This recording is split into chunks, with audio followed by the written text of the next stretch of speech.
Pourquoi certaines personnes se font hypnotiser d'un claquement de doigts et d'autres pas du tout. Et peut-être que tu fais partie de ces derniers. Si tu crois que c'est une question de faiblesse mentale, eh bien c'est totalement faux.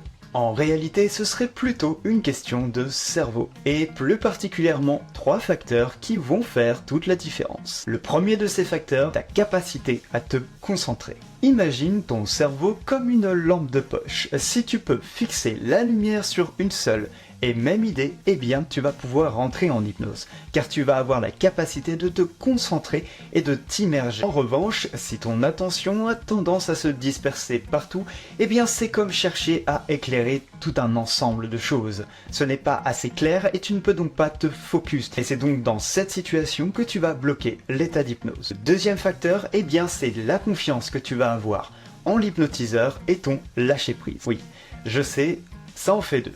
Mais ils sont intimement liés. Laisse-moi t'expliquer. Imagine que ton cerveau est comme un passager dans une voiture. Si tu fais confiance au conducteur, tu vas pouvoir te détendre, lâcher prise. Tu vas peut-être écouter de la musique, lire un livre ou même faire ta meilleure sieste. En revanche, si tu n'as pas confiance avec le conducteur, tu vas évidemment avoir beaucoup plus de difficultés à te relâcher. Il est certain que tu ne t'endormiras pas. En hypnose, c'est pareil. Si tu ne fais pas confiance en l'hypnotiseur, ton cerveau ne pourra pas accéder à l'hypnose car il sera trop sur la défensive. Et le troisième et dernier facteur, eh bien c'est ton état d'esprit à l'instant T. Si tu te sens le jour J stressé, fatigué, anxieux, contrarié parce que tu as passé une mauvaise journée, eh bien c'est comme si tu essayais de te détendre pendant un concert de métal. Oui, j'ai choisi cette image pour que vraiment tu comprennes à quel point c'est compliqué pour ton cerveau. Donc non, ce n'est pas une question de faiblesse d'esprit ou bien encore d'être crédule. C'est une question de connexion entre différentes parties de ton cerveau.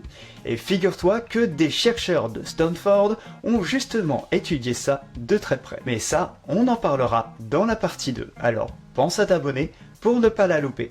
Ah, et si jamais t'as un pote qui tombe d'un claquement de doigts sous hypnose, au lieu de lui dire « Ouais, mais t'as un esprit faible », envoie-lui cette vidéo.